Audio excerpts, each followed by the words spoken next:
Saka ya boa no ya bone bede no ya de beso mu efie studio se no ship house Abeka Junction and Crime na ensema ye de eba no edoso pa enyumako bi adaro ma no mo asoya sene a ye de ebrewa eye this way chocolate drink and the papa bi de wuhia any issue best point savings and loans best assurance special ice mineral water drinks awudo ni nada e ka me ho awie na me de ensem no eba na de di mu akotse no ebi ani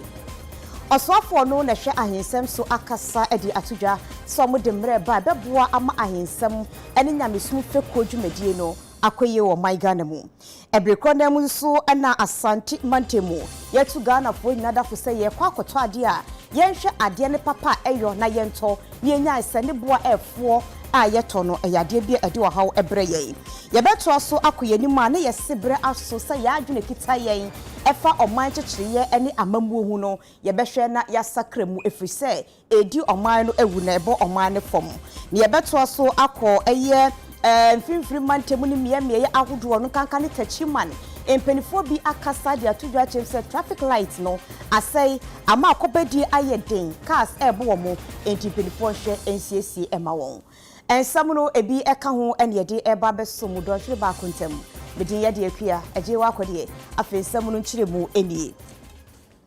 Onmanya first of na samoabo aten aye bone sambrane se asabi wono ene ye oswafo hwe ahensam ene nyamesum hye ahodo so na wakasa edi atudwa se omo ede mra foforo aba mra no eba behwe se sum fekwe wo Ghana ase dwumadie no ekoye pa na afe no ne ahemfo ena afe so efum fekwo mu penifo ekwa akohyem na emroma dwendwene ho ne ye de aye adwuma Muslimifo Christopher Budi bozin honyinala yenye hoye na ehwe ho no so abonde ensam no bebre wo ho be wana sori be epo ebebi nyim nipa ko asem ole kan wo ba no yo ni nyina ye basa kakra na mebe mehu da munuanom a na wozima nyim ni minister for ebien Kofi Jamesi na Kojokum wa ye draft policy wo ho religious affairs emisu ma asom menye asofo mpanyimfo yezi nkomo a medere mo ho no won so woze ho adwenkyere woda aba osande se ho wo so ma na yere ye obeye se man kom ya wan so mo besai enti aya Christopher na Muslim no from sre ho policy no bobo he ma ya legislative instruments a ye botu ma manage baby a wor say nyamesom ewon baby o ho dey register ho mpo a o dey register ebi ayi wo mba dey hwe de nyipa na o dadom na onyimzi a o ze de madwuma no mpo ye nyim but o dey hwe de policy no be ma he kwa na ya ma asomdwe na aba na secretary suma nyame ye koso na ye ko sunsun asema o dey nyina ye nya positive mind ada o ye zen ye botumi aye ono nye attitude am da ba edwuma yim. It's a positive mindset there. We can solve our problems. Ni nyina ye opepa na nyipa na akomem na o dey wala nso inya ahobrasite obi nso ne de na awa ya was the impediment obi ho na obete wo de until we need to accommodate each other na ya tuma te obi na asem. That's how the pedam ye ministry mo ye fe.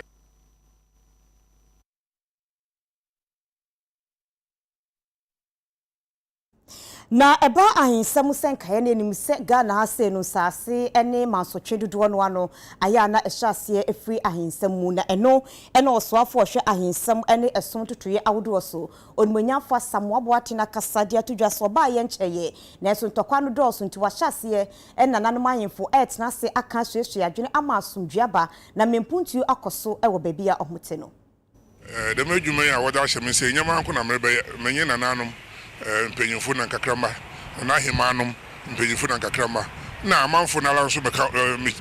meto sade obi amosom sande na nanom asem anka bia dawa na asem atoye nyinala mebe mehu da bebiala ebokọ na ahensem kakra wo ho ebi wo ho a eso na aye zenzenzen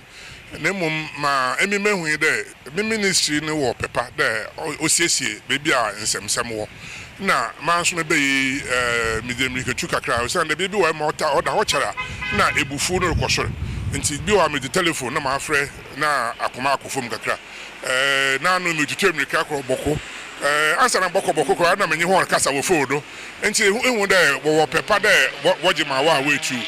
nti tichu no ho a wo boko na yiri ni ho na legu na meda ho ase sande kona woje ma wa wetu na oyefe na masre de wo ma akoma nkofom na asembia woje ho anoka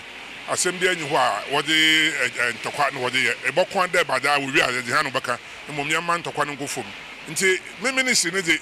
ya de ya peda ayi nsensam ne ebra na ase na impuntusem okodo sende ntokwa ne wo ho impuntu omba na baby so me ministry ya hwenye nsori muslimifo kristofo budi bozin ho nyinala yenye ho ye na isha ho no so abonde ensam no bebre wo ho be ho na sori be epo ebebi nyim nipa ko asem ole kon ba no yo ni nyina ye basa kakra na mebe me hu da mu nuanom a na wozima nyim minister for ebien Kofi Jamesi na Kojokum wa ye draft policy wo ho religious affairs emiso ma asom menye asofo mpanyimfo yezi nkomo a medere mo ho no ho so wode ho adwenkyere wode aba osane se ho wo so ma na yere obe yeyi se man kom ya wan so mo be say enti aya Christopher na muslim fo mesre ho policy no bobo he ma ya legislative instruments a ye botu ma manage baby a wor say nyamesom ewon baby o dey register ho mpo a o dey register ebi ayi wo mba dey hwe de nipa na o dadom na no onyimzi a o dey de madwuma no mpo ye nyim but o dey hwe de policy no be ma he kwa na ya ma asomdwe na aba na secretary suma nyame ye ko so ana ye ko sunsun asema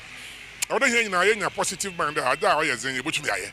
ono nye attitude am da ba edwuma yim. It's a positive mindset there. We can solve our problems. Ni nyina ye opepa na nyipa na akomem na o dey wala nso inya ahobrasite obi so ne de na awa ya wo zen impeda to obi ho na obete wo de. And we need to accommodate each other. Now you too much say obi na asem. That's how the peda me ye ministry mo ye fe. Abai etrete ne piwe mu se ebeboa ama school senke na kwa no obi anya kwan akwakosua de eno entina so ya ehwe ngumasua so ene bust adwumako no ede omu sa hyente ase apoma so mu de ngumasua mu si echiba meche scholarship eba be ma wona omu tidi bua wona so mu ni aboafo ewa abrabom no mo akọ school apem so akomanim omu si we ye hyehye foforo mu de aba ebeboa Ghana ye ngumasua ne pa. Also for that disua na no doctor was here chum ne kasa yemu no na wo kire mu a enti ase apoma so ye no na Bulk Oil Storage and Transportation Limited 2010 and bust edo won sa hyehye no botete kire nyina so obeboa no ma Ghana fa konya eni amfa hu ni fie ofiri mu so ofiri sikam so ofiri ohia mu ubenya konya na wakọ school to aso fa mekwa na engineering wakọ kosua bi na wabeboa na o man no atumi amfa ne ntoma pa edi efira ewo mpuntu afam na wo kire mu a sa scholarship school fees ebefa ho ka books edisuafo no be hia so ebefa ho ka e kan ketinketi bi nso ebeba chire no nyina no behwe no afa ho ka o chire nsemu sei yada mo se samo aba na mo bodwuma die hu daro na ene ekua de bust adwuma kese a omo ye mfa ngo hu adwuma omo ne no mo hia na ayasem de enisen omo afa nkwara maako aduonum a omo free enkro a omuye omunyuma no ene sabre omamom scholarship ebebre omo umat a omusua ngoma na me adoma ombeye engineers ebi free nkrase ba bia enya de anka omo no ombenya sa akwanya no obo okra no anya science e high school enso ena omampenya na do danko kufado eni so ade hu ode abase omo anya science emo mo kwan no mutime engineers ntino a ukusua de afe ba ko anu achi opase on so ha ubetimi abaye engineering enu bi na saa nkwalen enya ho echefa emu efa nipa duonum no aduonunum eye wo ma anye science anyame ya adoma emfie na echi yebehu nkwala omu free nkrase bebrebe ai na bust ene o mampeni na dan kokufu ado eni so ade hunti no saa mo friends benya akwanya soronko na omo so abaye engineers ni bi ntie no ho krata enene ibetintiwe na ye ka kire Ghana se omu nyina anhwe de boss fo aye omu nika na omase na nso ye company na bomoden na nso ye de boss fo aye ibi na nkwala dodo na anya kwanya free senior high school aba ke bia wenya de awie na otene krase na onya ba bi nkono wonso obeboa amumanya ba bi agina na da che won ba mpanimfo akese na motimi de abo amen de boss aye enhweso sam ema nyina so bia momoden enye ne fam de na omen ebepeja edamase na no akire no owura yire Harriet Amoa edim difo gina mu edema boss to ku no woni ne da wana no ono so kasai nije bebre as boss say ye boa in the lives of Sir and Kolawe say impact positively to increase their quality in life. Now anytime be able to insafre be so abomo normal almost great in the community. Yeah, that's it. Na National Communication Authority mpenifoɔ ababekasa edi atodwa sɛ efri Midday etoso aduasa baako no yenya ye chip ahodo eda ye phone so a yetimi edidi nkita ho anase ye messages ahodo free microphone nsɛm no ɔmbɛhwɛ atwam efri sɛ ebia na ye register ye yen hya ase kora na ɔmkeka ni nyada bom na ye be 11 million enti ɔmode itodwa akyerɛ yen sɛ yen hya ase mo ye ho so nyekɔ registration bi na aboa ya me ye ntwa ye sim card no emu. All the entries in the data, right, have gone through the processes as laid for the SIM registration. So, for example, the first one is you establish ownership of the Ghana card, and once ownership of the Ghana card is established, now we proceed, right, to also capture your biometric. Before we even proceed to capture your biometric, we ensure that we have done a liveliness and likeliness test, so that you will be the only person who actually have the Ghana card. So if we do that and we collect a SIM registration database, then you will end up with a SIM registration database where all SIMs in that database, right, are mapped to a Ghana card that can be what? Verified. Right? Prior to the commencement of this exercise, if you go talk to law enforcement, they will tell you oftentimes there are issues that have come up with SIM-related offenses, but they can't proceed because the identities are not verifiable. The 25 million who are in the central SIM register. Now, how do we get a central SIM register? The central SIM register is made up of the cumulative SIM register that exists with MNOs. So MTN will share what they have, Vodafone will share what they have, Airtel will share what they have, and then we keep it central. There's a tendency that an MNO can decide to only share what they want to share, right? So if we come and do an audit, and then we realize that MNO A,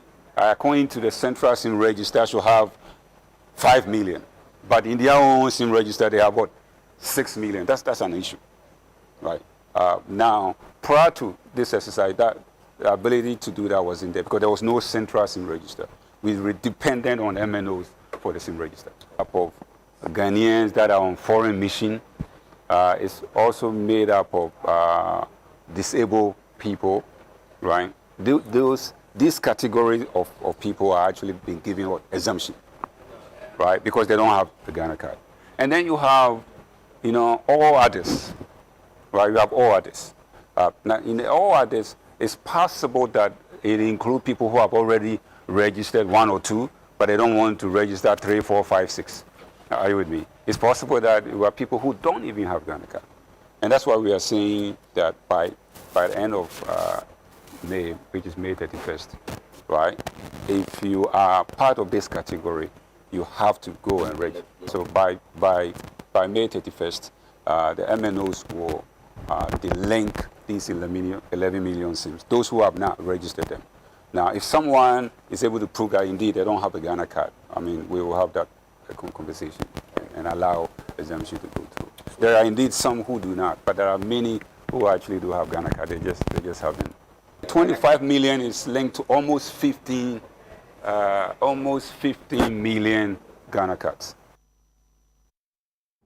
Ghana for be a kasa se omokoyemo registration no womo edi Ghana card koe no simba akope eno mo register na so be eche no na akwa akoye bebre etienam so ama National Communication Authority penyina wono ehwenkita odie so ema won na du fie bedu ene UTV akasa chem se omo the short code bi abasa short code no ba obehu sim card dodo a wa register na ebeboa so amwate niema ase amount for bebre complain say omatete say nkofo use nkofo Ghana card they register SIM cards wo mudimu abra wo munim ho hwe no na ma me nchechre mu kakra as I share SIM registration dwumedi yase na ye wo bibia ye friend no legacy registration MNOs no almost agents no mo use yam phone MNO no ye service provider no omo agents omo use yam phone no mo bo code bi no mo register obi inti ye start SIM registration ye use smartphone inti MNC ba so omo agents no bebre no any smartphones inti yam mo kwan no ntimi use omo yam phones in register NCA ma ho kwan ne ma omo kwan no ene ehu se omo de sa platform yi e fra nkofo Ghana card na omo de register SIM cards e wo mu din mu a ye fe ne legacy registration eno na esiye no nti ye hu sa de na ya ba ne legacy registration in fact NCA atro MNOs no say no legacy registration should take place ever again nti omo agyan afen so ye di bibi so ba ye ne MNOs no akasa a omo ye short code bi *402*1#. On the 1st of May, sa short code yi ebeko live. Na wo ye consumer na wo bo short code na ebe trewo sims ya link it to Ghana card na across all the network. Inti emfa ho se wo Vodafone wo bo sa short code yi *402*1#. Ebe trewo sims a link it to Ghana card nyina. Inti eno ye step 1. Unya sa information yi wi a na se SIM card bi wo mu na se wo feel say nya wo na wo link it to Ghana card na se wo na yes registration na wo be call wo service provider ho wo call service provider ho a obeye bibi e fe ni KYC obeje wo Ghana card obe eyeball wo ahwe wo a check say wa wo nie a make sure say ye wo na te say me fa ne say me a me na na difi America say Ghana card media ansa we yi sa SIM cards no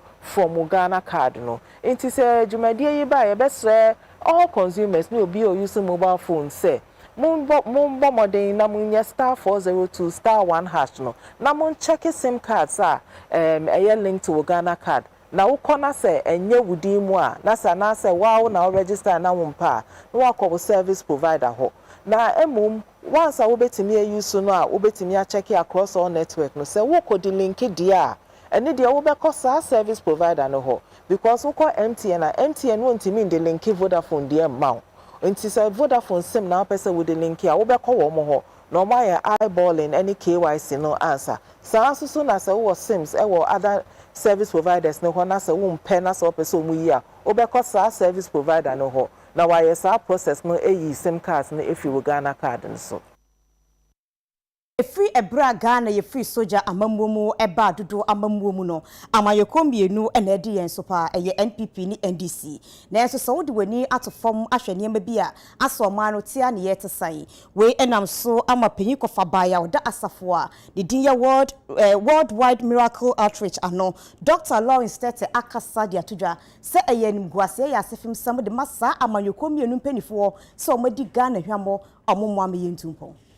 Penyini kofa baya wada worldwide miracle outreach ano ene Dr. Lawrence Tete openyini friends entrefo nhye na se no wakasa dia tudwa se suba bi o Ghana manyofo so se MPP ne beba mpuntudwuma obeye ugya no hono no kwa NDC ba ontoa so NDC nso na behye ne mpuntudwuma ase a MPP ba ontoa so na nyina na ebo man ne kasa o man nya mfaso bia emfamfiri mu openyini chiri mu a 77 preduasa sankwasa sem no ewo samanyofo wutwa so no ogina so sadi tudwa biem sesa bre ya nche bebre ne ba bekwa batuom no empinifo nhwe hu ni se wokasa obeka anamonto bi obetu ne be kasa ho tie na wochine bi no magana ya so ndwe ekure mu no ankototo na se. Shamefully,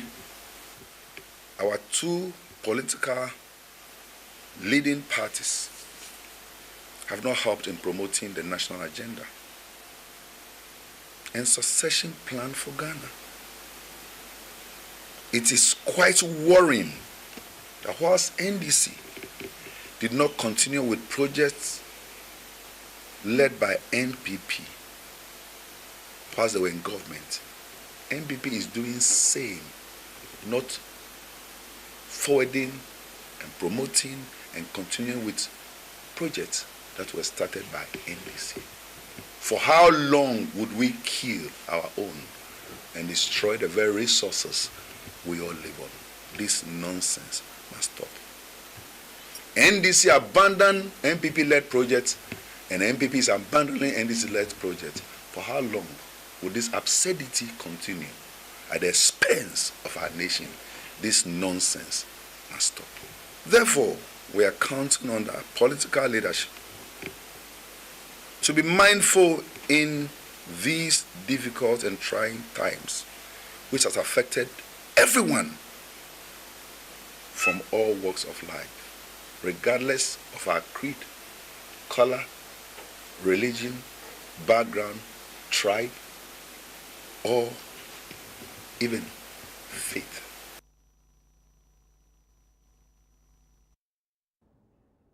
Worldwide Miracle Outreach software with that no Dr. Reverend Lawrence Tete eto koso kasai no ditu ya jire muze adwe da Ghana fo bitim no ya adwen bone pa enti nam so ama oman no ye die fa amanyosemu empuntuo mu apomodimu ni nada ate abafom bra so se ebeja ye ne aye oman no ye fise oman no koyi a ekoyi mayemienu Penino kofa by wada Worldwide Miracle Outreach no any Dr. Reverend Lawrence Tete opinion a friends and trofo enhyemu na se no na wokasa so my Ghana braso sese bi adwen da yitrim no yesesase ya nya ne saa ene mpuntu ye hwe ni mu so man ye bebre pa ansan yetumi aduru ho wotirim wo hwe adwen da monyofo tirim wo hwe adwen da dwadifo tirim Ghana fo wo ase adwen da wontirim empenifu ete soro ho so adwen da wontirim a bibia di adanse se pese munkuminya kata sese dwirim proye na ahye Ghana fo ma na se yeni abre se epempuntuo na yedi a yehwe ni mu so man ye nsaka de a ene sa adwen ye ho behia se yesesa no in our media and socio-economic leadership mindset with our religious leadership and certainly mindset with our educational leadership. Our attitude towards building a socio-economic community and development has been seriously eroded. It has been eroded. So much eroded that we do not seem to place values anymore on things that have seriously affected our nation. We have ignored values that makes us true Ghanaians. And the spirit of Ghanaian today is so open into foreign infiltrations. And we've allowed un-Ghanaian characters, un-Ghanaian attitude, un-Ghanaians way of life to infiltrate into our community. And that has been one of the reasons why we don't seem to get things right. We do not seem to also place a value on age, on achievement, and on people who have been able to seek the welfare of this country. And we all know that we have unsung heroes who have not been embraced. And we have people who have done practically nothing being heard. And we need to stop that nonsense. Our attitude towards building our nation has been based on selfish desires and wrong motives. Opinion ni jina so where to Ghana for nyina nim so bibia ko ngo to dwani mu a won for my Ghana enkonya mianim na ne Ghana ekomu no se Nyankopon ensi amba yensra ban mu a ene bebre pa ansan ye firimu ne kwakura mu no opinion ne fa konya no so ade atodwa se asafo no de nhyemu ba be hyehye so e wo Miracle Center enkran enti Ghana for nyina e mu bibia nyine ho emfamfirim. Our approach must be resolute and purposeful, crying unto the omnipotent Lord to lead us out of current economic woes, which has affected people from all walks of life, regardless of our creed and our political colors. We all know, and there is no gainsaying, that the current economic situation is eating into every home, eating into every family, and eating into every business. And most of you listening to me today, you cannot deny that it is eating into you. Eniema ba ku mienu bi ayeye te se galamse eni chenso ahodo ye de kwa ebrentu awodom ko bu nua no ton dini nam so ama ye kwa dodo no eye adane nchekere ebi eye adane wura ebi krampo no eye adane nsensan na afezu so no eniema bi ekeka ho enam so ama mpenifo ede mra basa wa ye bechewo so akoye kwaye ahodo no ma wo bu nua anaso ye galamse wo mu no ye bema emra eni wadi na mra ni nchiremu no ene mpenifo eye nhyiemu afa ho na eye forestry commissioner bedweku a omohwe ye kwaye to Outdoors Environmental Protection Agency, one of Musho Yatana Yesuna Kambomu, Edi Sedjumedi one crime. Forestry Commission and Penny for an Environmental Protection Agency, and Penny for the Jumedibia says what the Casatre, Ebabema will now can be a woman when a Sahudo or Befaswa, or my Ghanaian Mamma Fro, Li 2462, Obediana so diabua, now quite breed to a hood work your Magan and Washano, Obediana so no double in a home a buying. Nancy Mona say no, a Cobin Penny for doing when young baby Pias, any be any Minerals Commission, Lands Ministry, Chamber of Mines, Ghana National Small Scale Miners Association, and a coup and Kaye. Jumadea say no, and a quancher for Bidichira. with the Environmental Protection Agency ekuno ano ura Ransford Sechi oje bre amamrafo fro LI 2462 ocheche musei eda 10 century 4. Every investor actually requires the rule of law, and if this guideline spells out what it takes, then before you even take the decision, you know that there is a good thing in Ghana and there are laws that would actually help you. So that actually then would, call for more investment. I know Ghana is one of the leading mining investment centers in West Africa, Africa, and the world. That, like the usual sanctions, that if you violate any of it, yes, we can prosecute you as an agency. Yes, so you'll be the necessary sanctions, fines, taking you to court, and others applies. The guidelines was passed in 2000, the year 2000. We have operated with that guidelines for 23 years, and under that, there are good operations taking place around Chirano in Sefi area and going very, very well. Another one is around Achim, Newmont Achim, which is in New Ebrim, near in Koko. They started about 7-8 years ago. It's actually going per the regulation, per best practices. We have limestone mining going on in Yankombo Forest Reserve, which is in Bupe area, also going on well. There are a few ones. So those activities were even conducted under guidelines. So this law has come to fulfill that. So there is every assurance that we can actually do and do well, because we have actually walked the talk. And as I said earlier, when you go to, in terms of community benefits, the group has conducted or constructed projects all over these areas. If you go to the Sechuyosu area, we have built schools, we have built hospitals, water and sanitation facilities, and others. When you go to Achim, which is New Ebrim, Adosuna, and Tronai, the community opted for roads, and all the roads has been done. So at least we have example to show that look, with coming into force of the LI, there'll be better things to come.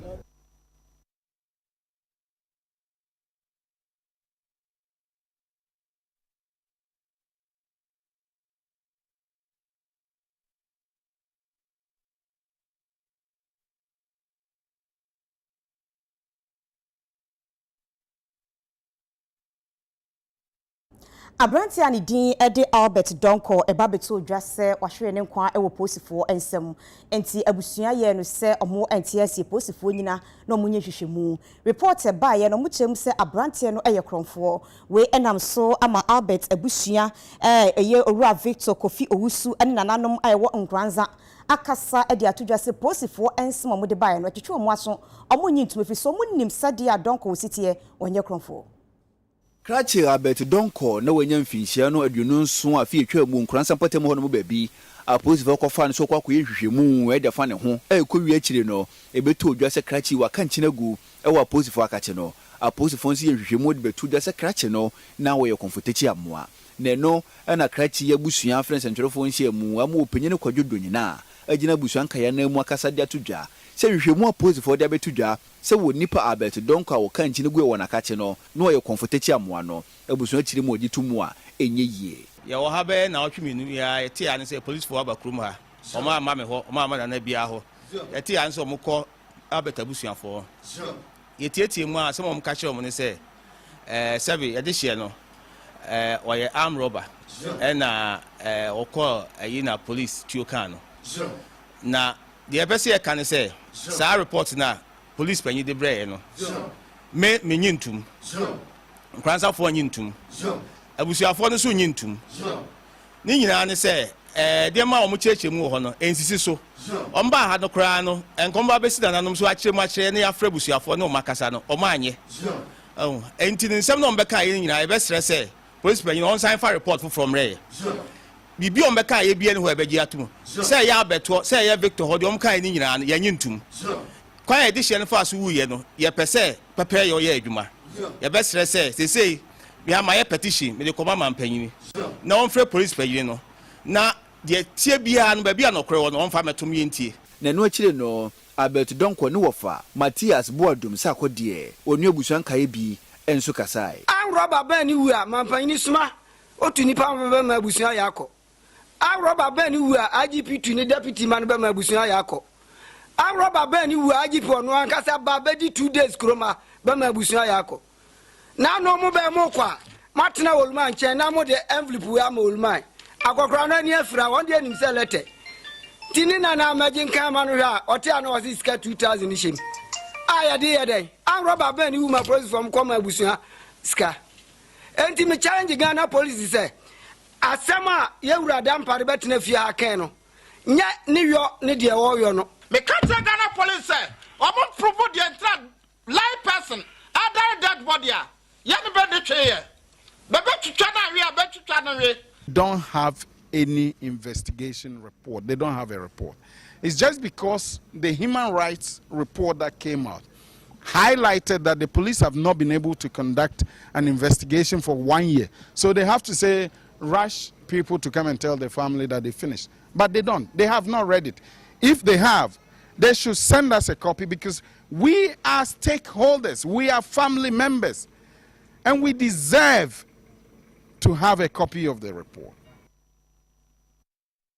Kushok mbabuno a mo enkrase no afen central for shiemu no mo nantese no yetiawa omo chemu se enche biada na hyen bia afri eye boko eba kumase na emu adehye no eye omo adehye no kohia kwashikwa mu wu bi eye yapa ekrofaremfo kokum omo anase ekotoshe omo so na omo adadwe hu se asesa de eto akoso aye adwuma dodo enempenifo enka wasemtinei omo ekasa sempenifo mabambo munye den ewo boko kwantempo no so anyesa omo adehye nyinada ebehwere omo nkwa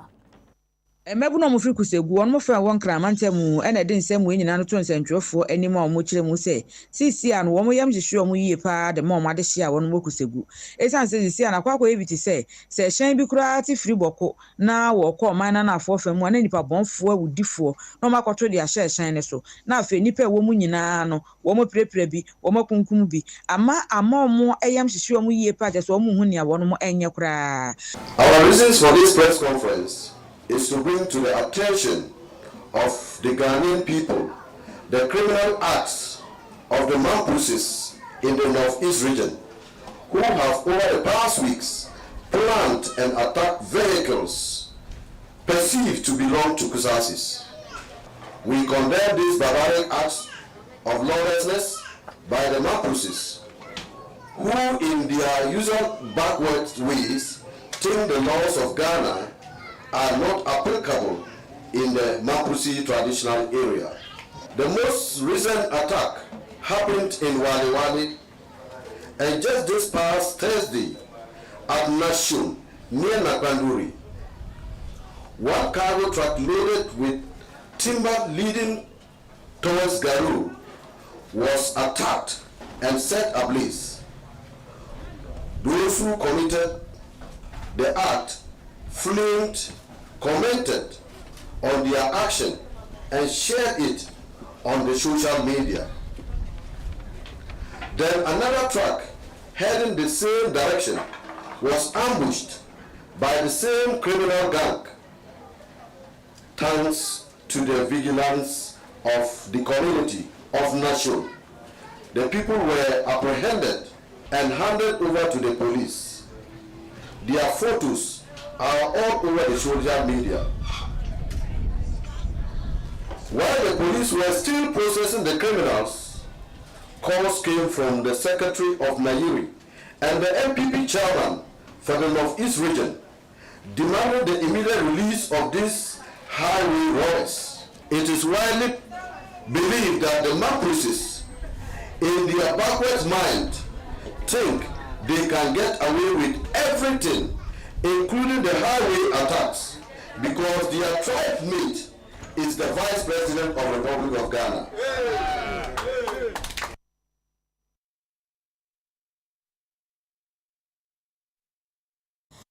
so domi abrahene eye nana kusi obuadum na nana akasa ede atodwa se oba ni mpesua no so ase omo enka Ghana ho empuntuo no ate akam enam so amasese ne niema no eye agensemo embabu no abonyanya efiso mu nya adwuma nyi wede wasraban se wontwene ni emehwe wo mo mpuntuo ni bi Media Sronko akoso a wode ebie suku dan ye yabrosan ya dampon nwotwe ene wom a wasi ede ama Methodist Primary School wo domi abra e wo ejoso emensin mu asantimantem ha dwumadie ya se na wo hene a wo domi abra nana kusi obuadum nkasa mu no wo kire se wo ba mpotamu hono a omanfo hono de nkamea ye se wonyina be se ohanchemu aduokunu num de omo ye New Patriotic Party echitafo nenso awrehosem ne sempuntunwuma wonmo aka kire titru enwumasua empuntunwuma eyade a wonmo aka kire enti ama wonmo ewo mpotamu hono no wonmo nwumasua ewo fom enu nti wode eto empanimfo ye wo ejusu municipality ena afe aban no enim ni wonmo aka bi edu dwomu se womeboa wonmo se ne ebe ya wo man no mpuntunwuma ne se ne adomi abrafo nso esese won saka won de no won sabetumi aka yewra ebefo abanwa zem ose ene yade usi akonwa so a enye akon a yade etuo kubiem nemo agumasua ene nkoso ene ese ohene bia wo hwe na eba okroso eno na ebedi akonwa yi yenso yesua de yewra eye bebrebe wo asantemam ha ene Ghana mem ha a yenso yeto aso wo domi abramam ha na aban hye de omu se krobia no eso bia enya ne chefa eso bazami ma director ti say domi abraha de emfie duni we kre ufamo a about 95% ni nyina ye MPP for as mo che bibia no mo ja me krom haja yana me di hu ya bebre e be dru abato de a MP for baba we baba na so dru se mo ade a na ayedin kakra de one of one de mesre sebo modern na ni omunka no mu se ye ka district a enkro na hihya ase nyina eka ho ese achichemu a obia so etiminya ne chefa na eboa Mrashe bedwene owo ejoso abato mpesua so Honorable Dr. John Ampontua Kuma ebo domi abrahina baso ewo modern ba wono so bo ede eboa ne man nana yeda wase na yani so dwumadie ni wanamontu a wode boa domi abraman wa kire se ampa domi abrampuntuo eyade a esinani so yie ana wada Roma yenso kakra betima yede ata wachi ene nananom aka achi Amia koso humpuntuo yi ewo yempeso ayi so no yebekoso aye Board Chairman Emma Otumfo Osei Tutu Abebio Ejadifo ani adehia mo ewo tachiman akasa dia tudwa se tachimadwa no ebapa na enipa nso ewom entikas ahodo di atrentwi na so ba akyekye kwan kanea meche street light ahodo na afen so traffic light na ebi ni wonti aya na makwanhia taisi Tachiman na yekura wo bunu east mantam no emu na tachimadwa eyedwa bapa nipa bu o market mu kokopie mu tachima kokodidwa ni sai so ntine cars na nipa doso pa ewo tachima monten so na so kokopie mu tachima ya traffic light ahodo ebeboa na akwane abadi etima ya jojo ne wano no traffic light dodo na no enya de ye adwuma UTV kase bo ye fire cameras etisi monten kokko traffic light ahodo a enya adwuma enna wo hawa ede ebramanfo traffic light no wa ha say na boa ye bebe jese tam na say ye no nkwa ne ko school no mu twema car ni twemu say na omo ma kwan man kwa ne nya kwan entwa ka kwan mo ni podi ni begina ha bo pe say ya na car no so twem omo tumi stop cars na car go so twem ba na wa won na omo hu say red ni so amu gina e ma ne pa nya kwan twem nti e wa hono mo na e boa say asay de ha ya okwan mebie so bolan kura po suku kura bakura se kanu be gina kura ni kola na twem kura wo mo gina da se panyimbiri e gina ba bi no wa pa o ma chem sa na o ma gina ne kola na ye de akro so daba fo no obi a ohu ahuma obro de wotimi gina e mo de kola ne ba de oni ahuma obro de kola ne be gina o se je se bia ye mu bi na ebetwa ma na o mo wo fa ho no ende ne kola ne ba betwa kwan ni ama o mo aba nka traffic ne wo ho no ma echi a akola da hu sa traffic na che cars ne be stop ama akola na nya kwan baba traffic na nya adwuma akola na wosoro wontimi ma no so e pe kwan akọ ntene ni pa mbaju ha na mputo mba mu twa ka akwan ma e da mu so ma hu se le pagina ho so mo twem no omo ma kwan ni wo se yakwa ko no wo se yakwa ko e gi na mo kwa so mo nyina na mo ntwem kwa no aso mo fi ba traffic ni wo ho ne ntene no e so a mo ni pa nya kwan e twem no nja ka mo tumi boa na ka mo kra na ma ya nka da boa Ndị bebre especially school for muchem any omo bedi dwa no na pragiafo ne taxi drivers me fan say cars no enyina ma omu nchem ti etimi kofa ha bebre e de ba e bia school for car timi kunya bi motors ne ade nti how de bebre na e de bre wa e say motors ne cars and pragi special tanya accident wa ha bi okwa etimi to be wura ya ha na nsan am say ye Ramadan ye nche bia abrante bi ofrisura de moto be hwe ase wa ha ya ma owuye one praga na crash ye ama no wuye tin sen ka e bia traffic no ya adwuma nko ogina ye be san say wanjira nti no traffic no nti no ba ama accident ni si adesrede a me to mpanfo anim ye MC ne ye mpanfo MP me say yesre omo wada roma omo me ye bi ma ye ya hu se enche kro mo ye bi watermelon station ho kese kama ti ani be na ehia kese a wosoro no bi no esre omo kotodogu fam omo me ye ya dom ma me fun ya be wo pressure de kra be tuhwe wa ha pa bi kra de urade bi ni ba shena chikra etimi eben izo mura kra traffic ya dum 3 days bon say no ankasa so so bon urade etimi gina so na yellow be gina so bo ejina so bi wa nya adwuma na san traffic lights at Chima for Peno, as soon as you begin near the Homeaba. Yabape Bongo di Fara at the Agudi, a Babetwas, and Kobe, your Homeabazia.